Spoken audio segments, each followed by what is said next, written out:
Hello friends, good evening. कैसे हैं आप सभी? उम्मीद करते हैं अच्छे होंगे, स्वस्थ होंगे, मस्त होंगे। चलिए स्टार्ट करते हैं। आज पढ़ेंगे कुछ मानव शरीर से संबंधित इम्पॉर्टेंट क्वेश्चन। हमारा क्वेश्चन नंबर 1 है। क्वेश्चन नंबर 1, छोटी आंत की लंबाई कितनी होती है? छोटी आंत की लंबाई कितनी होती है? 6.25 मीटर, 5 मीटर, 3.50 मीटर, 4 मीटर। तो छोटी आंत या स्मॉल इंस्टेंटाइन की लंबाई होती है 6.25 मीटर। तो हमारा सही उत्तर है ऑप्शन 1। क्वेश्चन नंबर 2, यकृत या लीवर का वेट पुरुष में कितना होता है? यहाँ पूछा गया है लीवर का वेट पुरुष में कितना होता है। महिलाओं में भी जो होता है वो अलग होता है और पुरुष में अलग होता है। तो हमारा सही उत्तर है 1.4 से 1.8 किलोग्राम तक। तो हमारा जो यकृत होता है उसका वेट होता है 1.4 से लेकर के 1.8 किलोग्राम तक पुरुष में, मेल में। क्वेश्चन नंबर 3, क्वेश्चन नंबर 3, यकृत का भार महिला में कितना होता है? वहाँ पूछा गया था लीवर का वेट जो पुरुष में कितना होता है, यहाँ पूछा जा रहा है लीवर का वेट महिला में कितना होता है। तो महिला में 1.2 से लेकर के 1.4 तक होता है। तो महिला में 1.2 से लेकर के 1.4 तक होता है और मेल में 1.4 से लेकर के 1.8 किलोग्राम तक होता है लीवर का वेट। नेक्स्ट क्वेश्चन है हमारा, सबसे बड़ी ग्रंथि कौन सी होती है?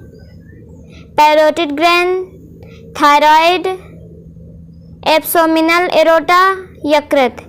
तो सबसे बड़ी ग्रंथि पूछ रहा है तो यहाँ पे हमारा सही उत्तर होगा यकृत यानी लीवर। लीवर हमारे सबसे बड़ी ग्रंथि है।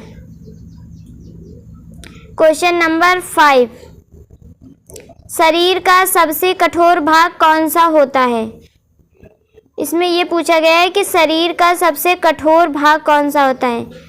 दांत का इनेमल, मस्तिष्क, एड्रिनल, फीमर। तो हमारा सही उत्तर है दांत का इनेमल। जो दांत में इनेमल होता है ऊपर की परत, वो सबसे, दांत जो होते हैं उसमें जो इनेमल ऊपर से है वो सबसे कठोर भाग होता है हमारे शरीर का। क्वेश्चन नंबर 6, शरीर का सामान्य तापमान कितना होता है? जो शरीर होता है उसका नॉर्मल टेम्परेचर, तो हमारा जो टेम्परेचर होता है बॉडी का वो 9.4 डिग्री फ़ारेनहाइट या 37 डिग्री सेल्सियस होता है। ये दो उसमें नापा जाता है, या फिर फ़ारेनहाइट में नापा जाए या फिर सेल्सियस में।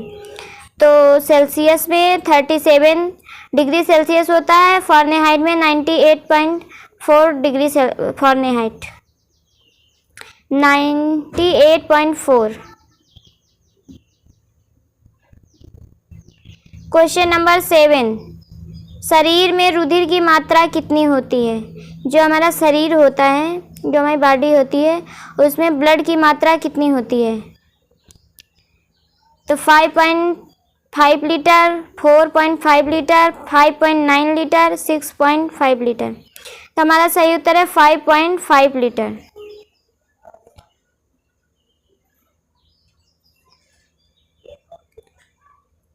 क्वेश्चन नंबर 8, हीमोग्लोबिन का औसत मात्रा पुरुष में कितना होता है? जो हीमोग्लोबिन होता है उसका नॉर्मल लेवल जो होता है वो मेल में कितना होता है? तो जो मेल होते हैं उनमें HB लेवल 13 से लेकर के 16 ग्राम पर DL तक होता है नॉर्मल लेवल। अगर इससे कम है तो वो इनेमिक है और ओवर है तो फिर तो जो नॉर्मल HB लेवल होता है मेल में वो 13 से लेकर 16 ग्राम पर DL तक होता है। तो हमारा सही उत्तर 1 है। क्वेश्चन नंबर 9, हीमोग्लोबिन की औसत मात्रा महिला में कितना होता है? वहाँ पूछा गया था मेल में, यहाँ पे पूछा जा रहा है फीमेल में। तो फीमेल में 11.5 से लेकर के 14 ग्राम पर DL तक जो औसत मात्रा होती है, इतना होना ही चाहिए। अगर 11.5 से कम होता है तो वह फीमेल एनीमिक हो सकती है और भी कई सारी बीमारियां हो सकती हैं। Question number 10, RBC red blood cells का जीवन काल कितना होता है? ये क्वेश्चन बहुत पूछा जाता है एग्जाम में। जो आरबीसी हैं रेड ब्लड सेल्स, उनका जीवन काल कितना होता है? 120 दिन, 140 दिन, 110 दिन, 150 दिन। तो हमारा सही उत्तर है 120 दिन। रेड ब्लड सेल्स का जीवन काल 120 दिन होता है। क्वेश्चन नंबर 11, डब्ल्यूबीसी का जीवन काल कितना होता है? वाइट ब्लड सेल का जीवन काल कितना होता है? तो हमारा सही उत्तर है 2 से 5 दिन। कहीं कहीं पे लिखा होता है 2 से 4 दिन, तो ऑप्शन के अकॉर्डिंग आप जाएंगे। तो वाइट ब्लड सेल्स का जीवन काल 2 से 5 दिन का होता है। क्वेश्चन नंबर 12, सामान्य रुधिर दाब यानी जो नॉर्मल ब्लड प्रेशर होता है वह कितना होता है?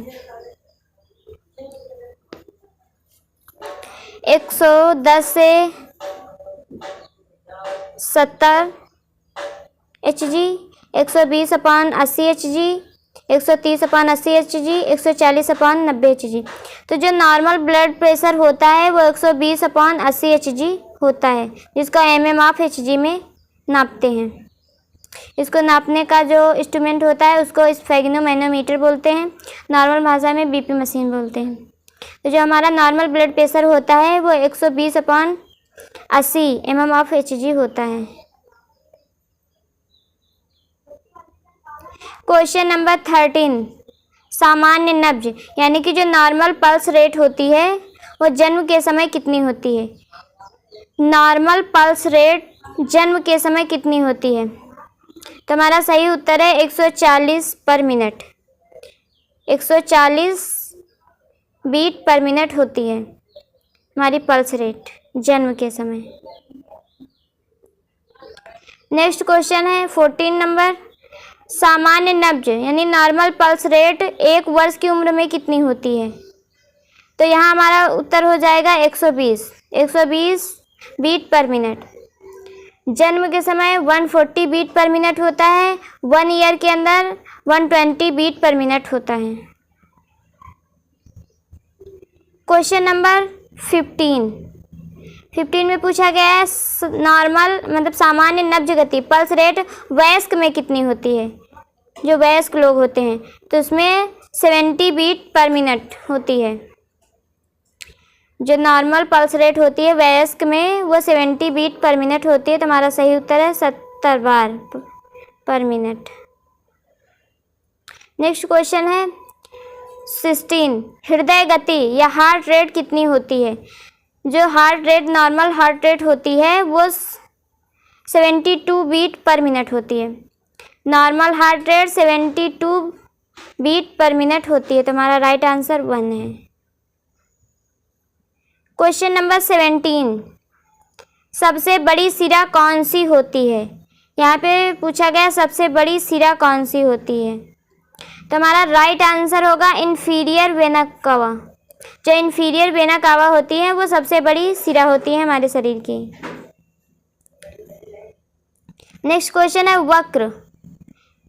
वक्र मतलब किडनी। किडनी का भार कितना होता है? याद रखेंगे कभी कभी किडनी ना दे करके वक्र लिखा होता है और हम लोग समझ नहीं पाते हैं कि वक्र होता क्या है। तो वक्र का मतलब किडनी होता है। किडनी का भार कितना होता है? तो हमारा सही उत्तर है 150 ग्राम। जो किडनी का भार होता है वो 150 ग्राम होता है। क्वेश्चन नंबर 19, मस्तिष्क का भार कितना होता है? जो हमारा मस्तिष्क या ब्रेन होता है उसका भार कितना होता है? तो हमारा सही उत्तर है 1220 से लेकर के 1400 ग्राम तक मस्तिष्क का भार होता है। तो राइट ऑप्शन है हमारा 1।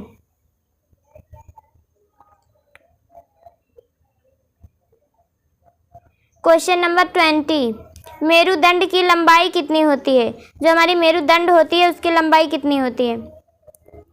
42 से 45 सेंटीमीटर, 50 से 55 सेंटीमीटर, 60 से 65 सेंटीमीटर और 40 से 50 सेंटीमीटर। तो हमारा सही उत्तर है 42 से 45 सेंटीमीटर। मेरुदंड की लंबाई 42 से 45 सेंटीमीटर तक होती है। क्वेश्चन नंबर 21, सबसे बड़ी कोशिका कौन सी होती है? यहाँ पूछा गया सबसे बड़ी कोशिका कौन सी होती है? तुम्हारा सही उत्तर है तंत्रिका तंत्र, तंत्रिका कोशिका। जो तंत्रिका कोशिका होती है वो हमारी सबसे बड़ी कोशिका होती है। तो हमारा राइट ऑप्शन 3 है तंत्रिका कोशिका। क्वेश्चन नंबर 22, सबसे बड़ी अंतःस्रावी ग्रंथि कौन सी होती है? सबसे बड़ी अंतःस्रावी ग्रंथि कौन सी होती है? यकृत, एड्रिनल, पिट्यूटरी ग्रंथि, थायराइड। तो हमारा सही उत्तर है थायराइड। थायराइड जो होती है वो सबसे बड़ी अंतःस्रावी ग्रंथि होती है। इस तरह के क्वेश्चन बहुत एग्जाम में आते हैं तो याद रखेंगे। क्वेश्चन नंबर 23, सबसे छोटी अंतःस्रावी ग्रंथि कौन सी होती है?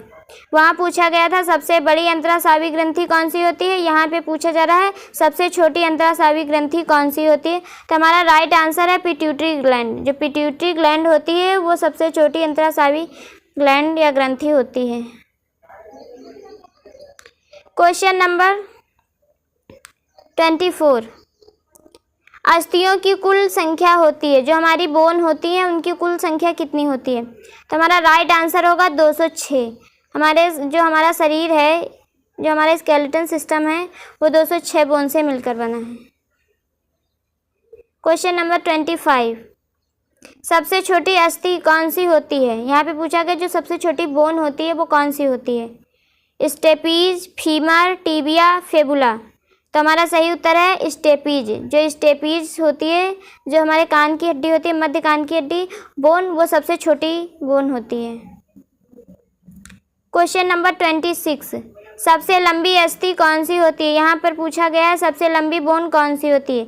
फीमर, यहाँ पे सॉरी गलत हो गया, मेटाकार्पल होता है, टार्सल होता है, अल्ना होता है। तो हमारा सही उत्तर है फीमर। जो जांघ की हड्डी होती है या बोन होती है वो हमारी सबसे बड़ी या लंबी अस्थि होती है, बोन होती है। नेक्स्ट क्वेश्चन है क्वेश्चन नंबर 27, मांसपेशियों की कुल संख्या कितनी होती है? जो हमारे शरीर में मांसपेशियां होती हैं उनकी कुल संख्या कितनी होती है? 400, 600, 639, 550। तो हमारा राइट आंसर है 639। तो मांसपेशियों की कुल संख्या 639 होती है। क्वेश्चन नंबर 28, सबसे लंबी पेशी कौन सी होती है? सबसे लंबी पेशी सार्टोरियस। तो हमारा सही उत्तर है क्वेश्चन ऑप्शन 1, सार्टोरियस सबसे लंबी पेशी होती है। अगर वीडियो अच्छी लगी हो तो लाइक करें, शेयर करें, सब्सक्राइब करें। Thank you so much.